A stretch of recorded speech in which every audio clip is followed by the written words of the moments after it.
Bismillahirrahmanirrahim. Salam, xoş gördük sizləri. Allah ibadət itaatlərinizi, oruç namazlarınızı qəbul eləsin inşallah.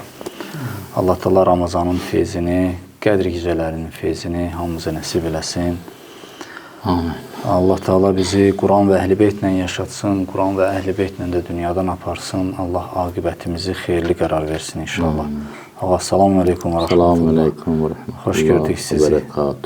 Çoxdandır iştirak eləmirsən ha. Biraz problemlər var idi, şükür Allah həll oldu. Elhamdülillah. Allah Teala kömək olsun inşallah. Amin. Biz ikinci günlər adətən təfsirdən danışırıq və bizim mövzumuz ümumiyyətlə həm deməli indiyə qədər Bədr müharibəsini keçmişik, Ühud müharibəsini keçmişik və Quran-ı Kərimdə bunlar haqqında nazil olan ayələrdən danışırdıq. Keçən ikinci gündə səhv eləmirəmsə o haqda biraz danışmışdıq. Uhud döyüşü ilə əlaqədar nazil olmuş ayələr. Elə indi də həm Bədr müharibəsi ərəfəsində nazil olmuş bir neçə ayəyə toxunmaq istəyirəm. Həm də inşallah vaxtımız qalsa yenə də Ühud barəsində nazil olan bir neçə ayəyə toxunacağıq inşallah.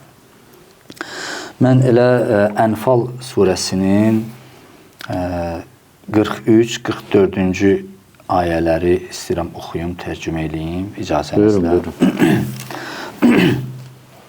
Əuzu billah. İz yurikəhumullahu fi mənamikə qalilən. Yadva sal, ya Peyğəmbər. Biz onları sənin yuxunda sənə az göstərdik. وَلَوْ أَرَاكَهُمْ كَثِيرًا لَفَشِلْتُمْ وَلَتَنَازَعْتُمْ فِي الْأَمْرِ. Əgər onları sənə çox göstərsəydik, siz ixtilafa düçar olar və mübahisə edərdiniz ki, müharibə eləyək, eləməyək. وَلَكِنَّ اللّٰهَ سَلَّمْ. Lakin Allah bunu qorudu. Bu ixtilafa düşməyi, bu mübahisələrə səbəb olan fikri qorudu. İnnehu alimun bi zati sudur. Həqiqətən Allah ürəklərdə olanları, qəlblərdə olanları bilir. Bu bir ayə. Deməli, müharibədən əvvəl Allah təbarək və Teala öz peyğəmbərinə yuxu göstərir.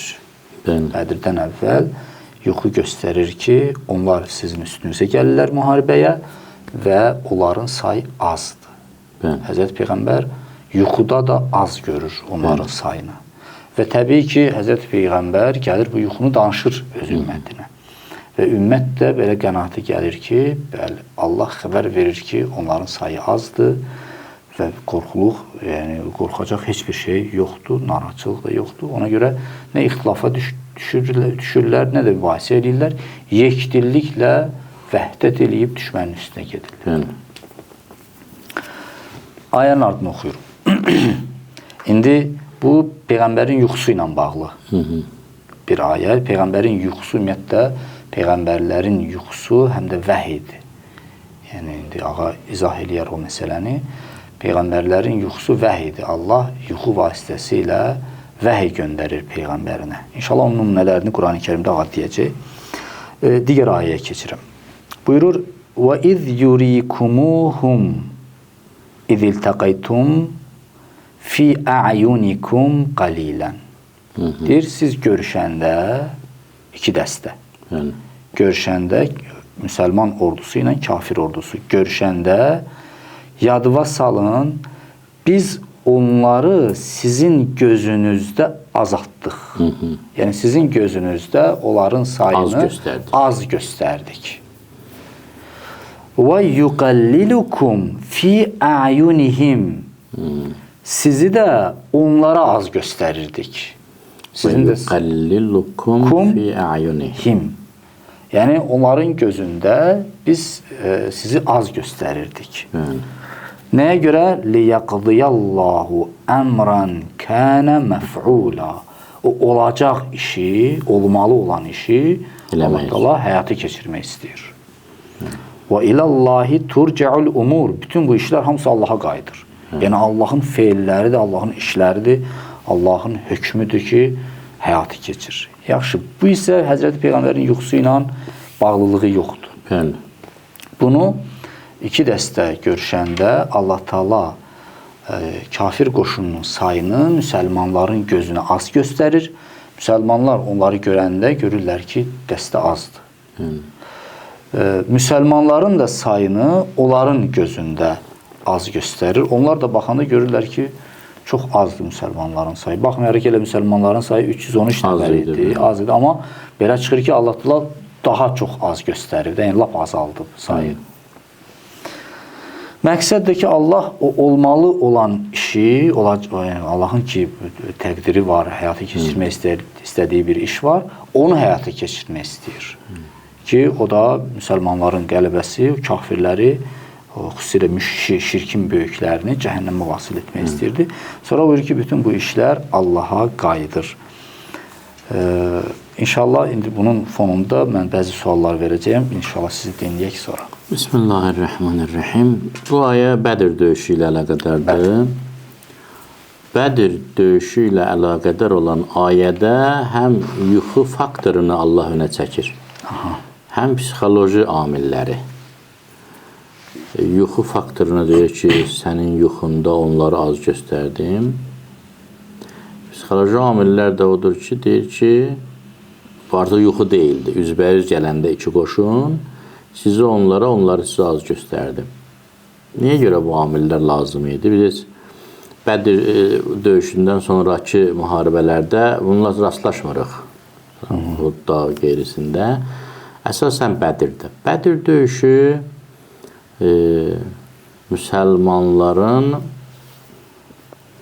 müsəlman toplum olaraq ilk döyüşü idi.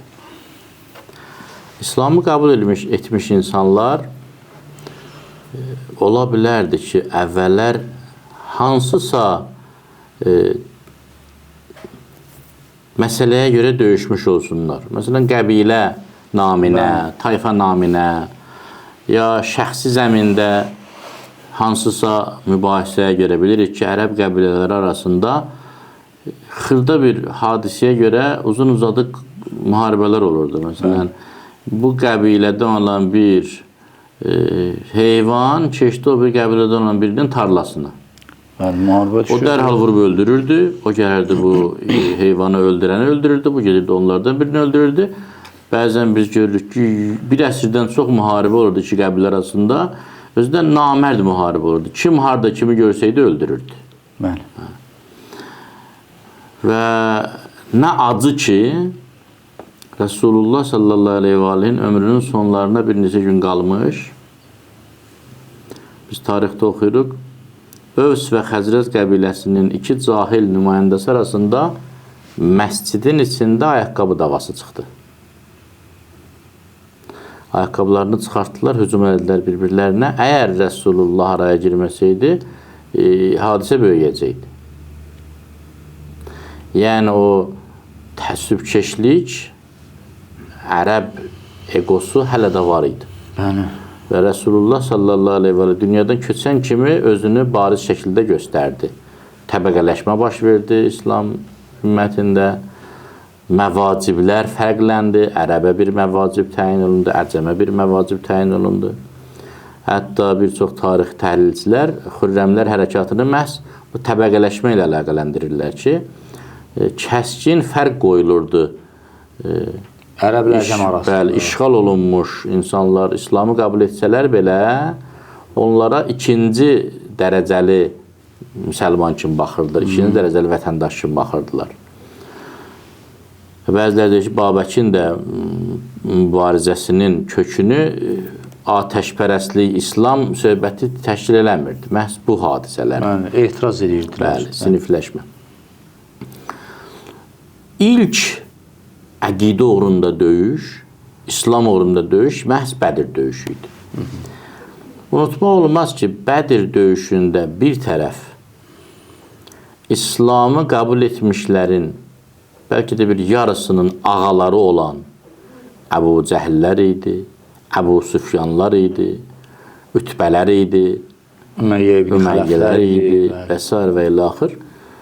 Bu tərəfdə isə, Resulullahın qoşununda isə onların vaxtı ilə adam yerinə qoymadığı insanlar idi. Yəni, psixoloji üstünlük müşrik qoşunu tərəfdə idi. Bəli. İkinci tərəfdən bu müsəlmanlar, hansılar ki, İslam qəbul etmişdilər. Bir neçə nəfərə çıxmaq şərti ilə, Həmzə əleyhissalam, Əli əleyhissalam, başqalarının çıxmaq şərti ilə əksəriyyəti hətta öncədən də normal qidalanmırdılar. O qədər dözümləri də yox idi. Üstəlik, indi Əshab-ı Süffə adlı 300 nəfərli bir dəstə var idi Mədinədə. Ki, bunlar Səki səhabələri adlanırdılar. Səkidə yaşayırdılar. Məkkədən Mədinəyə köçmüşdülər. Nə geyimləri var idi, nə qalmağa evləri var idi, nə normal qidaları var idi. Yəni də psixoloji üstünlük müşriklər tərəfdə idi. Üçüncüsü, müşriklər Qureyşin başçılığı altında, Qureyş 3 milyon kvadratmetr ərazinin ən möhtərəm qəbiləsi idi. Ən hörmətli qəbiləsi idi. Və istənilən muzduru döyüşçü kimi gətirə bilirdi. Bizə ki, biz Uhud döyüşündə gördük ki, Muaviyyənin anası Hind, Əbu Süfyanın xanımı, Yezidin böyük nənəsi Hind, ki, ona ciyəriyyən Hind kimi tarixdə ad verilib, Həmzə əleyhissalamın ciyərini çıxarıb çeynədiyi üçün. Hind Vəhşi adlı bir nəfəri muzlu qatil kimi tutdu ki, Həmzə əleyhissalamı döyüşün ortasında namərdsəsinə terror eləsin. Yəni, Qureyşin həm pulu var idi, həm gücü var idi, həm nüfuzu var idi. Növbəti amil ki, müşriklərin əlini daha üstün əl eləyirdi. O da bundan ibarət idi ki, müşriklər köklü köməcli qəbilədən gəlmişdilər. Onların ağlına görə əsrlərə dayanan dinləri, əqidələri var idi. Ərəblərin gözünün işığı olan və vaxtı ilə barəsində fil möcüzəsi baş vermiş, əbabil möcüzəsi baş vermiş, Kəbənin açarı əlində olan bir qəbilənin nümayəndələri idilər. Yəni, bunu sadalamaq çox mümkün, sıranı çoxaldmaq mümkündür. Amma hansı parametrdən baxırdın, onlar üstün idilər. Və fiziki üstünlüyü də üstəlik. Yəni, müsəlmanlarda bəlkə 2 nəfərə ya 3 nəfərə bir süvari düşürdü, onların hamısı süvari idi. Müsəlmanların sayı 3 neçə nəfər idi, onlarda 1000 neçə nəfər idi. Müsəlmanların qidaları bir xurma, 2 xurma idi, onlar gündə bir dəvə kəsirdilər yeməyə. Müsəlmanların birində çomaq var idi, birində qılınc, onların hamısı əli qılınclı, nizəli. Onlar hamısı döyüşlərdə ad qazanmış, hörmət qazanmış. Yəni, Vəlid ibn Ütbə məşhur pəhləvan idi, Əbu Cəhl özü, nə bilim, Üməyyə özü, bunlar hamısı adlı sanlı döyüşçülər, vurub yıxanlar və döyüşdükləri şəxs tanımadıqları deyildi, qorxsunlar. Daim qapazaltı etdiyi insanlar idilər. Yəni 13 il onlara işgəncə vermişdilər Məkkədə. Yəni hansı baxımdan baxırdın, bunlar üstün idilər. Və Allah Teala ona görə də burada möcüzə göstərməli oldu. Dedi, siz möhkəm dayansanız, mən möcüzə göstərəcəm. Möcüzələr də həm fiziki amillərlə əlaqədardır, həm mənəvi amillərlə. Mənəvi amillərdən biri budur ki, yuxuda Rəsulullahın yuxusunu Allah Teala sadiq bir röya kimi onlara az göstərdi. İndi burada söhbət var ki, ayənin əvvəli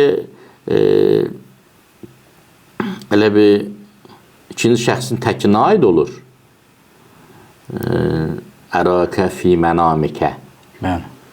Sənin yuxunda sənə göz. Davamı isə üçüncü şəxsin cəminə aid olur. İkinci şəxsin cəminə. Deyir ki, əgər bu yuxuda sizi Rəsulullahın yuxusunda onları az göstərməsəydim, sizin aranızda ixtilaf düşərdi. Bəli, əgər sənə vələv ərakəhum kəthirən ləfəşiltum. Sənə onları çox göstərsəydim, sizin aranızda. Yəni, məlum olur ki, söhbət Rəsulullahdan getmir. Rəsulullah qorxmurdu. Rəsulullaha vaxtı ilə dedilər, bütün Məkkəni veririk sənə, dedi, yox, tək başına da olsam döyüşəcəm sizə qarşı. Amma cəmaata stimul vermək lazım idi. Rəsulullah yoxunu cəmaata danışırdı ki, cəmaat Rəsulullaha bir lider olaraq inanırdı, sərkərdə olaraq inanırdı. qoşun ürəklənirdi ki, hə, onlar azdılar. Gözümüz bizi aldatmasın. Və hələ döyüşə başlayanda da onları yenə də az göstərdi. Burada yenə ifadə fərqi var. Deyir, İd yurikumuhum. Allah sizə onları az göstərdi. Amma onlara az göstərdi demirdir. Yuqallilikum fi a'yunihim. Sizi azaltdı onların gözündə. Ola bilər buradan bu ifadə çıxsın ki, siz deyən kimi o müsəlmanların sayı zaten az idi. Onların 1/3 qədər idi. Ondan da elə şəkildə azaltdı ki, dedilər ki, bunlar bir ovud nə edəcəklər? Birinci həmlədə bunları məhv edərik. Bu psixoloji amillər, mənəvi maddi amillər, yuxu amilləri, hətta səhv eləməsəm bu sıradakı Ənfal surəsində olmalıdır. Müsəlmanlara yüngülvarı yuxu da verir Allah Taala. O mülkü burada deyil. Burada var, düzdür. Mülkülürlər ki, yəni vecsiz laqeyd yanaşsınlar düşmənə. Yəni narahat deyil, həyəcan yoxdur. Sonra müşriklər tez tərpənib o quru, sərt mövqe tutmuşdular ki, qılınc əzələ gücünü nümayiş etdirəndə ayaq yerə möhkəm dirənməlidir, qum olmalı deyil. Müsəlmanlar tərəf yumuşaq qumsallığı idi. Allah Teala yüngülvarı bir yağış endirdi. Onlar tərəf oldu palçıq, müsəlmanlar tərəf oldu möhkəmlənmiş qum. Yəni maddi, mənəvi bütün amilləri məhz ixlasa görə, səmimiyyətə, imana görə Allah Teala keçirtdi bütün amillərin üstünlüyünü müsəlmanlar tərəfinə. Bəli. O yuxu məsələsi o şeydə nazil olmuş ayədir. Ühuddə nazil olmuş. Uhuddadır yuxu. Uhudda bəli. Yuxu verir. Çünki onlar məğlub olmuşlar. Bu yuxu sanki onlara bir məlhəm kimi oldu. Yağış Bədirdədir bəli Uhudda. Yağış isə Bədirdədir. Burada Uhudda daha çox idilər də onlar. Bəli. İndi burada deməli məsələ odur ki, deyilir ki, əgər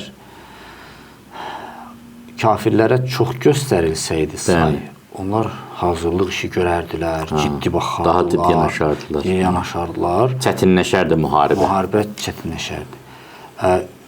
Müşriklərin sayını müsəlmanlara çox göstərsəydi, qorxu yaranardı. Yəni, bunlarda qorxu yaranmasın, həm də onlar yaxşı hazırlıq işləri görməsin. Samir müəllim, burada nə məsələ var? Biz bunları oxuyuruq, danışırıq. Allah Teala'nın aspektindən baxırıq. Bunlara müsəlmanların aspektindən baxmaq lazımdır. Tarixi hədislərə baxanda, həmin tarixi yazanlara, sallamətlərin yazarlarına baxanda, həmin o müsəlmanlar həqiqətən də o vəziyyət deyirlər. Deyirlər ki, biz nə qədər baxırdıq, sanki ön sıradan başqa heç kəs görmürdük. Yox kimi idi onlar bizim üçün. Yəni, həqiqətən onların... Sonradan şahid kimi müsəlmanlar danışırlar. Sonra öldürülənləri sayanda filanda müsəlmanlar dedilər, bu qədər adam mı var idi? Təəccüblənirdilər ki, necə oldu? Biz kim bunlarla döyüşürdük? Hətta özlərinə inanmırdılar ki, biz necə böyük dəstə ilə döyüşmüşük. Həm də sonra ki, onlar İslamı da qəbul etdilər də, o müşrik Məkkə cəmaatı, onların da etirafları var idi ki, biz nələr görürdük? Biz elə bilirdik ki, o sonradan olur da, mələk döyüş başlayandan sonra. İlk öncə bunu qarışdırmaq lazım deyil. Döyüş başlayana qədər az görürlər. Deyirlər, birinci həmlədə məhv edəcək. Elə ki, döyüş başlandı, Allah Teala mələkləri göndərir, düzür o neçə min mələk. O özləri də şəhadət verirlər ki, həqiqətən də belə idi. Sonra başlayırlar qaçmağa. Bu çox qəbul. İndi burada bir dənə məsələyə mən toxunmaq istəyirəm. Kimsə deyə bilər ki, Allah belə etməklə aldadıb da insanları. Bəli. Yəni, haqlı olaraq sual yarana bilər də ki, yəni, tərəf saxlayıb da. Ədalət, söhbət ədalət, nə bilim, bərabərlikdən, o prinsipdən gedirsə, Allah Teala niyə süni şəkildə bunları azaldır, onları da azaldır, sonra bunları çoxaldır, onları azaldır. Buna nə deyə bilərik? Buna çox söz demək olar. Bir-iki cümlə ilə bitəcək mövzu deyil. Əvvəla, Allah Teala burada oyun oynamır, şahmat oynamır və ya hakim deyil, görüm hansı tərəf qalib gələcək, əlini qaldırın. Allah Teala haqqı dirçəltmək istəyir, haqqın dirçəlməsinə mane olanlar var, əngəl törədənlər var. Allah Teala onların insafına buraxdıqca onlar daha da harınlayırlar. Allah Teala həqiqətin dirçəlməsini zalimlərin insafına buraxır. 13 il Peyğəmbər sallallahu aleyhi və aleyh və tərəfdarları sadəcə döyüldülər. Bəli. Döyüş deyildi, döyülmək. Elədir. 13 il argument Peyğəmbər tərəfindən gəldi, zərbə o qarşı tərəfdən gəldi. Özüdən necə amansızcasına İslamın ilk şəhidəsi Əmmar Yasir əleyhir-rəhmənin anası Süməyyə salamullah aleyhanı iki yerə böldülər. Əri Yasiri nizə ilə kəparça elədilər. Əmmar Yasirin özünə olmazın işgəncələr verdilər. Bilal-i Həbəşi rəhmətullahi aleyh möcüzə sayəsində ölmədi. Yəni, bugün həcc ziyarətinə gedənlər var. O kölgəlikdə, o kondisionerlər, havalandırmaların qarşısında belə beyinləri bişənlər başa düşürlər Məkkənin o yandırıcı çölündə çılpaq bədəni qumun üstündə uzat, sinəsinə də qaya, isti qaya. Mən Müzdəlifədə olan həccilərə deyirəm, gecə vaxtı ki, havanın temperaturu dərəcəsi azalır, minimuma enir, orada hətta Müzdəlifədə biz qayaların üstünə çıxırdıq, elə bil ki, isti bir hamama daxil olmuşsan, alnımızdan dayanmadan tər tökülürdü. Günün qızmar çağında həmin qaya daşlarını qoyurdular Bilalın sinəsinin üstünə ki, denən bütdü mənim tanrım. Müsəlmanları 3 il amansızcasına mühasirədə saxladılar. Müsəlmanların pul vahidlərini bazarda qəbul etmirdilər. Müsəlmanlara qız verib qız almırdılar. Müsəlmanların ticarət mallarını alan, satan yox idi. Müsəlmanlarla müqavilə bağlayan istənilən tayfanın nəsli arzu olunmaz hesab edirdilər. 3 il müddətində Əbu Talib dərəsindən keçənlər, bəzi insaflı müşriklər yazırlar ki, qulağımızı tutub qaçırdı uşaqların acılıqdan, susuzluqdan hayqırtısını eşitməmək üçün. Elə həmin o müşriklərin nümayəndələri idi Kərbəlada Əhl-i-Beyt susuz saxlayanlar, mühasirədə saxlayanlar. Onların ənənəsi buydu.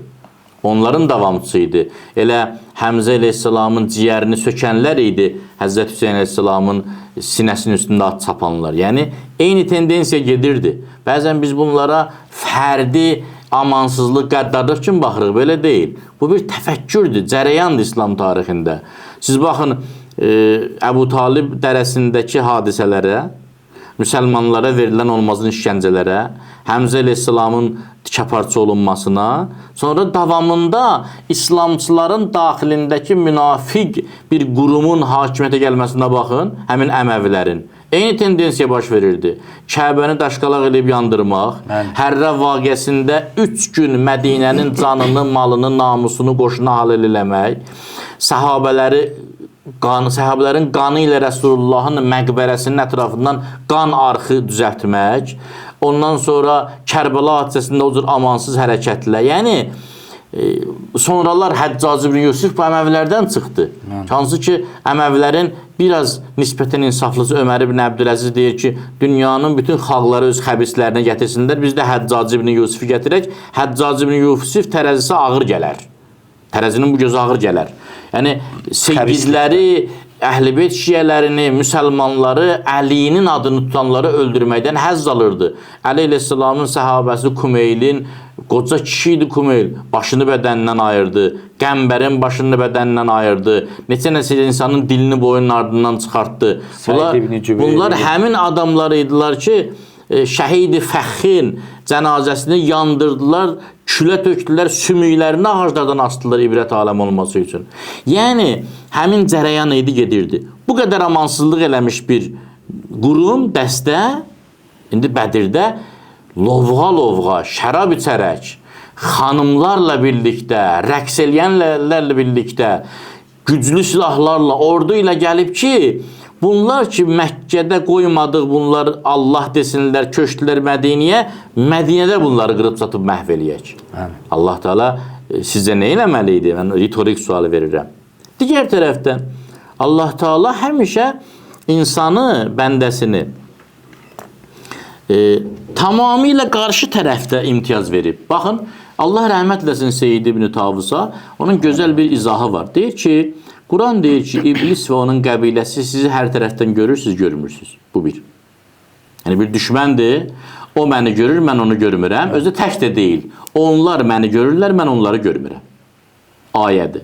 İkincisi bu ayə deyir ki, həmin o məni görən düşmənlər, iblis və qəbiləsi, ətrafındakılar, qoşunları 4 tərəfdən mənə hücum eləyirlər və mən onları görmürəm. Üçüncüsü, iblis Adəmləri yıxmış adamdır. İblis peyğəmbərlərlə pəncə-pəncəyə gəlib. İblis Bələm-i Baura adlı bir dənə, belə deyək, yəni nəticəsi var. İblisin Samiri adlı bir nəticəsi var. Əlində o qədər övliyalığa məqamına çatıb məhv elədiyi adamlar var ki, pəhləvandır, vəsvəsə aləminin pəhləvanı. Allah ona qəni-qəni lənət eləsin. Həmin iblisə qalib gəlmək bizim üçün qeyri-mümkündür. Yalnız bir çarə var. Allaha sığınmaq. Və Allah Teala buyurur, iblis ki sizi görür, siz onu görmürsünüz, mən iblisi görürəm, o məni görmür. İblis ki 4 tərəfdən vurur, mən onu 6 tərəfdən vururam. Mənə sığının, mən qalib gətirəcəm sizi. Niyə? Çünki ədalət budur ki, ədalət qalib gəlsin. Ədalət budur ki, kainatı Allah yaradıb, Allahındır bura. Bura Allahındır. Bu mülkiyyət Allahındır. Və bu mülkiyyət hər hansı bir villanın mülkiyyət sahibi olmaq deyil ki, gedib, məsələn, notarial qaydada sənədləşdirəsən ki, bura olsun mənim. Mülk həqiqətən Allahındır. Yəni, hər şey Allah Taalanındır bütün parametrlərdən baxdıqda. Allah Taala həməkarədir bu dünyada, istədiyini eləyə bilər. Allahın gəmisinə binib, gəmisi ilə dava eləyənlərə qarşı Allah Taala kiçik bir dəstəni qaldırıb. Deyir, mən özümü göstərəcəm. Siz kiçik dəstə olsanız belə, mənə bağlansanız, mən sizi qalib edəcəm. Yəni, zahirən bütün amillər onların tərəfindədir, amma mən hamısını çevirəcəm. Bir göz qırpımında hamısını çevirəcəm. Bu, həm fərdi həyatda belədir, həm ictimai həyatda belədir, həm müharibədə belədir. Əsrlər əvvəl Davud əleyhissalamın Talutun qoşunu gedəndə nə buyurdu? Kəm min fiyyətin qəlilətin qələbət fiyyətən kətirətən biidnillah. Allahın izni ilə çox az dəstə çox dəstəyə qalib gələcək. Və gəlir də. Və gəlir də. Fərdi həyatda da belədir. Biz fərdi həyatda da görürük, iblis bir ömür zəhmət çəkir, yazıq məlun. Bir ömür zəhmət çəkir, bir dənə hürri yaradır. Hürri göndərir İmam Hüseyni şəhid eləməyə. Aşura günü gün ortaya qədər hürr gedir cənnətə, İmam Hüseyin tərəfini saxlayır. Allahın belə möcüzələri var. Firon yığır, iblisin nümayəndəsi idi də Firon. Firon qədər iblisə sevimli hansı insan var idi? Nə deyirdi, eləyirdi, 5 qat artıq eləyirdi.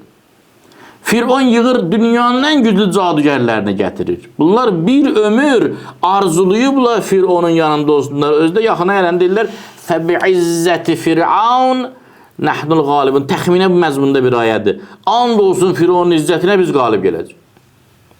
Nə olur? Bir möcüzə ilə hamısı səzdəyə qapanır, şəhid ora gedir cənnətdə. Allah Teala belə möcüzələr göstərir. Həm fərdi həyatda, həm ictimai həyatda, həm döyüşlərdə. İllər idi deyirdilər ki, Azərbaycan xalqı qorxaqdır, vətəni gedib əldən, döyüşkən deyil. 44 günü aldıq geri, əlhəmdülillah. Yəni Allah hər şeyi elə fırladır, elə dəyişir ki, bütün proqnoz verənlər, bütün uzaq görənlər, bütün politoloqlar, təhlilçilər barmaqlarını dişləyirlər ki, nə baş verdi? Fikir verin, 20-ci əsr Allahsızlıq əsri kimi xarakterizə olunurdu. Nə oldu? Tarixin ən böyük ilahiyyatçılıq əsri 20-ci, 21-ci əsr oldu. Həmişə əksinə çevirir Allah Teala məsələləri. Hətta məsələn də indi bizim düşmənlərimiz, ermənilər ki, öz dostlarına güvənirdilər. Bəli. Tam əksinə oldu. Vaxtikən o dostların hesabına gəlib bizim torpaqlarımızı işğal eləmişdilər. Heç bizimlə masa arxasında oturmaq istəmirdilər, naz eləyirdilər. Amma Allah Teala elə şərait yaratdı ki, o dostları oldular onlara düşmən. Şükür olsun. Buradan mən də başa düşdüyüm budur ki, Allah Teala demək istəyir ki, yəni siz əslində mənimlə döyüşə gəlmisiniz. Bu insanlar, bu mənim ordumdur. Təbii. Siz mənimlə Mənim dəyərlərimlə, mənim təlimatlarımla, mənim kitabıma qarşı döyüşürsünüz. Bəli. Əli Əleyhisselamın Nəsrədə bir sözü var, buyurur ki, kim Allahla güləşdirsə kürəyi yerə dəydi. Kim Allahla güləşdirsə kürəyi yerə dəydi. Yəni o müşriklər ki, məsələn, gəliblər, bir ovuc müsəlmanla biz vuruşuruq falan, Allah Teala orada deyir ki, yox, siz mənimlə vuruşursunuz və sizin tərəf müqabiliniz mənəm. Onlar deyil. Mən sizlə vuruşacağam və Allah Teala onların özünə də sübut elədi ki, əgər mənimlə vuruşsanız, tərəf müqabiliniz mən olsam, hətta sizin öz əzalarınız belə mənim ordum olacaq. Görürsünüz, gözdür da, güya mən buna malikəm, mənim görmə qabiliyyətim mənimdir. Allah da deyir ki, o sənin deyil, onu mən vermişəm sənə. İndi təbii olan şeyləri mən sənə başqa cür göstərəcəyəm. Sən 100 nəfəri, 300 nəfəri sən görürsən ki, az görürsən. Və yaxud birdən səhnə dəyişir, çox görməyə başlayırsan. Bəlkə Məkkə müşriklərinin nəsli nəcabəti indinin özündə də hələ ayılmayıblar ki, necə oldu Məkkə bircə ox atılmadan belə fəth olundu? Necə baş verdi bu? Qanqan deyən Məkkə. Bəli. Ona görə çox ibrətlidir əslində. Sonra maraqlı bir cəhət budur ki, liyəqliyallahu əmran kənə məf'ula. Yəni Allah bir şey hökm edib ki, bu belə olacaq. Bəli. Qəzai hətmi. Bəli. Bu belə olacaq. Və olmağı da Allah Teala çox sadə üsullarla. Bilirsiniz niyə belə olmalıdır? Allah Teala dediklərini sübut edir. Deyir, mən deyirəm ki, haqq, əgər haqq yolda olanlar səbirli olsalar, qalib gələcək. Səbirli, çox da səbir istəmirəm. Azacıq səbir olsa, mən qalib gətirəcəm. Yaxşı, əgər Allah bunu etməsə, onda batil nə deyər? Deyər, nə oldu? Biz düz edirik, inanmırıq. Səbirlədilər, olmadı. Amma Allah Teala bunu hökmən etməlidir. Bu artıq dəyişiləsi bir şey deyil. Bu dəyişiləsi bir şey deyil. İmam Hüseyin Aleyhisselam Kərbəlaya gedəndə hamı dedi ki, sən çox səhv addım atırsan. Üzr istəyirəm. Dost da dedi, düşmən də dedi. İmam Hüseyin ağa dedi, mən düz gedirəm. Tarix göstərdi ki, düz gedirmiş. Tarix göstərdi ki, o ölüm çox qələbədən qiymətliymiş. Deməli, burada heç bir ədalət və ya bərabərlik prinsipi pozulmur. Tam əksinə. Tam əksinə öz həqiqi yerini orada tapılır. Onu deyənlər, onlar ki, deyirlər, ədalət prinsipi pozulur, onlar Allah'a hakim hesab edirlər. Elə bir ki, bir futbol meydançasıdır, Məkkəlilərlə Mədinələr oynayır. Yox, elə şey yoxdur. Mədinəlilər, bilirsiniz, bizim gözümüzü mühacirli və ənsarda olan münafiqlər tarixdə elə örtüb ki, biz bəzi həqiqətləri görmürük. Mühacirlər bilirsiniz nələrdən keçmişlər? Təbii ki, iman uğrunda gələnlərdən söhbət gedir. Yəni bunların malları, mülkləri, evlərini sata bilmədilər evdən çıxanda. Heç kəs almadı. Əlbəttə ki. Hamısı nəyi var qoydu getdi. Yəni bu balaca bir iş deyil. Ənsar necə fədakarlıq elədi? Əlindən gələn kömək elədi, evini, pulunu bölüşdü onlarla. Yəni, Allah onları sevir. Bu da balaca şey deyil. O mühacirlər və ənsarlar ki, Allah naminə bu işləri gördülər. Siyasi oyunlar naminə yox, Allah naminə. Təbii ki, biz tarixdə oxuyuruq ki, Peyğəmbərin dövründə, Samir müəllim, biz tarixə iki cür yanaşa bilərik. Bir uşaqcasına, elə nə yazılıb oxuyuruq, sanki elə kitabda nə yazılıbsa, elə Məkkədə də baş verib. Bir də pərdə arxasına baxmaq lazımdır. Proseslərin təhlili lazımdır, təhlili. Yəni, bəzi hadisələr baş verir İslam tarixində. İnsan baxır ki, biz buna sadəlövcəsinə baxmalıyıq, ya ağıllı baxmalıyıq. Məsələn, Məkkə fəth olunana qədər Əbu Süfyan iman gətirmir. Əbu Süfyanın evi də fəth olunandan sonra deyir, iman gətirdim. Hansı ağıllı bu imana inanar? Və sonradan da bilindi ki, 200'lü imanıymış. Və yaxud Peyğəmbər sallallahu aleyhi və dünyadan köçənə qədər Kə'bul Əhbar iman gətirmədi. Bir Yahudi alimi. Peyğəmbər sallallahu aleyhi və vəfatından sonra möcüzəvi şəkildə iman gətirdi. Nə baş verdi? Və sair və ilahir belə hadis. Peyğəmbər sallallahu əleyhi və səlləm niyə buyurdu ki, vəhşiyə deyin ki, gözümə görünməsin. Qisas almıram Həmzə əleyhissalama görə, amma gözümə görünməsin. Siz beləmi tanıyırsınız Peyğəmbəri, o əxlaq Peyğəmbərini ki, bir nəfər onun əmrisini öldürüb, hansısa müharibədə, indi gəlib səmimi qəlbdən tövbə edir, Peyğəmbər buyurur ki, mənim gözümə görünmə. Yaxşı, sual. O biri müsəlmanları öldürüb tövbə eləyənlərə də Peyğəmbər elə deyərdi. Burada Peyğəmbər tanıyıb tanımamaq düşür ortalığa. Peyğəmbər hər bir müsəlmanı öldürən adama, əgər o adam sonradan tövbə eləsə, eyni müamiləni yapardı. Eyni rəftarı sərgiləyərdi. Amma burada baxmaq lazımdır. Peyğəmbər niyə deyir ki, vəhşi gözümə görünmür? Çünki inanmır vəhşinin imanına. Bir tərəfdən də rəhmət Peyğəmbəridir. Görür ki, bu gəlib deyir ki, mən ölmək istəmirəm, öldürmür. Qan sahibi mənəm bağışlayıram. Müsəlmanların olsaydı bağışlamazdı. Qan sahibi mənəm bağışlayıram. Yəni, həm də o zahirə hükmü. Zahiri əlbəttə ki, biz sadə vəhşinin axırı bildinizdə necə oldu? Vəhşi axırda Dəməşq tərəfdə özü üçün bir şərab hovuzu düzəltmişdi. O qədər içdi ondan, məst oldu, yıxıldı hovuzun içinə, şərabın içində öldü, dünyadan getdi. Yəni biz baxırıq ki, İslam tarixində bəzi hadisələr baş verildi. Belə deməyə nə var? Nə var belə deməyə? Mən də oturmuşum burada ikimiz müzakirə eləyirik. Və ikimizin də şuurumuzun altında budur ki, bu bitən kimi, o canlı, gedəcək evə, məsələn, imsakı yeyəcək, orucu. Mühacirlər belə düşünmürdülər. Mühacirlər deyirlər ki, bir tikə çörək tapsaq, bu gecə iftar açacaq. Tapmasaq aça bilməyəcək. Evə də gedə bilməyəcək. Elə burada məscidin bir küncündə, açıq havada, istidə, soyuqda, ilan əqrəbin arasında bir də hər günümüz keçirək ki, Allah bizi belə görmək istəyir. Bu qədər iman, bu qədər güc. Ənsar da öz komfortundan keçirdi, evinin bir hissəsini verirdi ona, öz arvalışlarına bir otağa yığışırdı. Yəni, dildə deməyə nə var? Dildə demək çox asandır. Amma həyata baxanda Allah Teala gördü bunların sədaqətini. Ona görə döyüşlərdə bunlara mələk göndərdi, yardımcı göndərdi, düşmənin gözünü qorxutdu. Və bu təkcə Bədrə, Uhuda məxsus deyil. İstənilən şəxs və istənilən toplum haqq uğrunda səbir nümayiş etdirsə, dözüm nümayiş etdirsə, ixlas və səmimiyyət göstərsə, Allah bunu edəcək. İcazə versən ayənin ardını oxuyum. Buyurur ki, Əuzubillah. Ya eyyuhəllədinə amanu, İzə ləqiytum fiyətən, fəthbutu, vəzkurullaha kəthirən, ləalləkum tufləhun. Ey iman gətirənlər, bir dəstəklə qarşılaşanda möhkəm dayanın. Və Allahı çox zikr edin.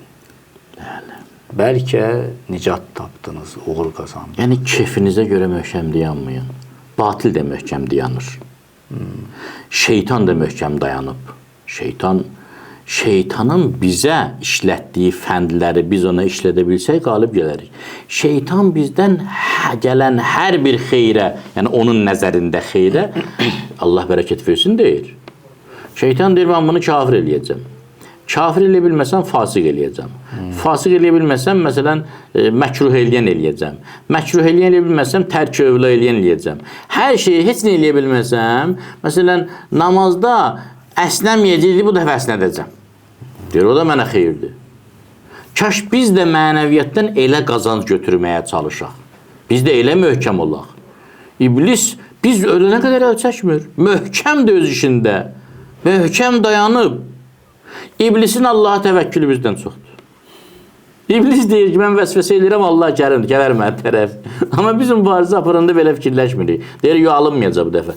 Mənim kitabım bağlanıb, məndən tövbə eləyən olmaz. Mənimki keçdi. Bu da iblisin vəsvəsəsidir, bizə deyizdirir. Fəsbutu, möhkəm olun, amma kefinizə görə yox. Yoxsa iblis də möhkəmdir. Bugün dünyaya baxırıq, pislər öz mübarizələrində daha çox möhkəmdirlər, yaxşılar. Görür, pislər daha çox möhkəmdirlər. O vurur, vəzkurullaha. Allaha görə möhkəm olun. O möhkəmliyi başqadır. Baxın, Quran-ı Kərimdə bir ayə var, indi fikrimdən çıxıb hansı ayədir. Deyir, kim səbirli olsa, onun savablarını 2 qat verəcək. səbirlərin iki qat demir. Kim səbirli olsa, onlara etdiklərindən daha gözəl savab verəcək. Bəli. Bəli, bəli. Yəni işin əhsəni ma bəli, makanı yamalın etdiklərini işin kalitəsini, keyfiyyətini çoxaldır səbir eləmək, dözümlü olmaq, ixlaslı olmaq. Kəmiyyət mühüm deyil. Bəli. Müsəlmanlar 300 nəfər idilər. Onlar 1000 nəfərdən çox idilər. Hələ bu fiziki saydı. Başqa amilləri nəzərə alsaq, müsəlmanlar heç idilər.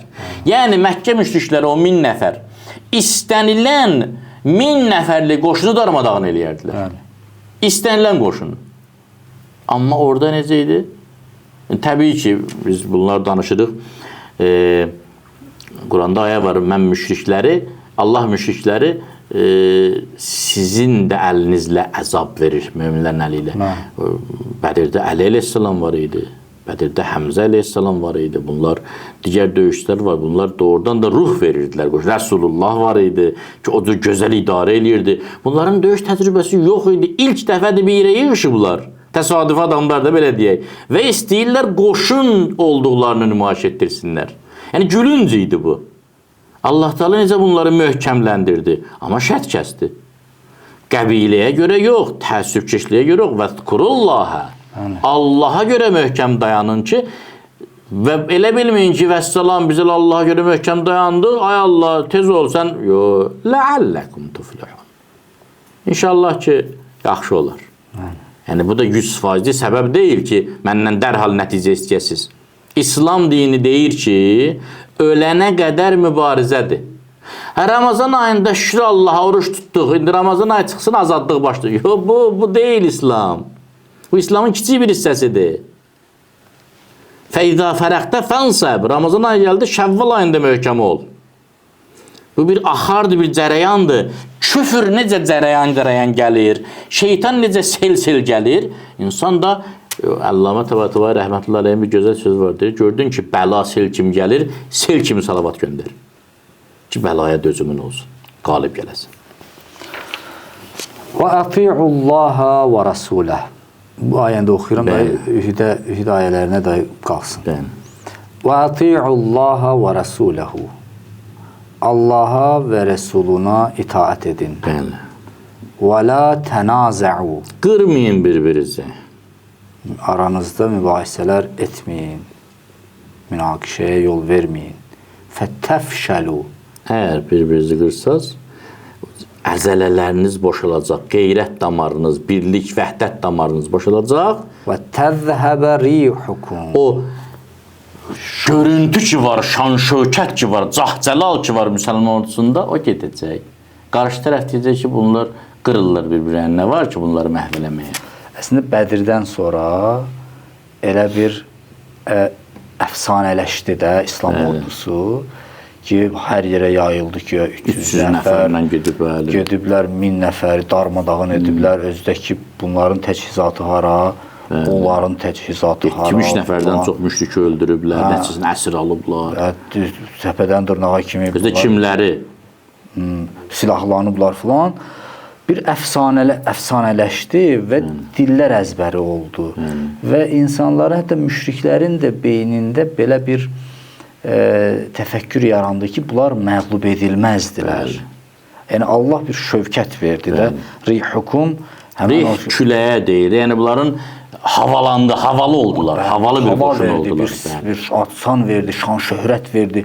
Müsəlmanların şan-şöhrəti hər yerə yayıldı. O Bədirdəki məğlubiyyət, ona görə Ühüddəki məğlubiyyət onun problemi idi. O problem bu idi ki, insanların təfəkküründəki əfsanə formalaşmışdı, o dağıldı. Müsəlmanları da məğlub etmək olar. Başladılar cəsarətlənməyə, hərə bir tərəfdən xəyanət etməyə başladı. Münafiqlər baş qaldırdılar. Hamısı. Əslində, bu da Allahın bir taktikası idi ki, qoy baş qaldırsınlar, gəlsinlər, meydana gəlsinlər. Püxtələşin, bəli. Ki, ondan sonra Allah da onları da məhv etdi. Ardını oxuyaq. Vasbiru. Səbr edin. Səbr edin. Çünki Allah səbr edər. İnnəllaha mə'as-sabirin. Əli əleyhissalamın bir kəlamı var, Nəhsül Bəlağədə buyurur. La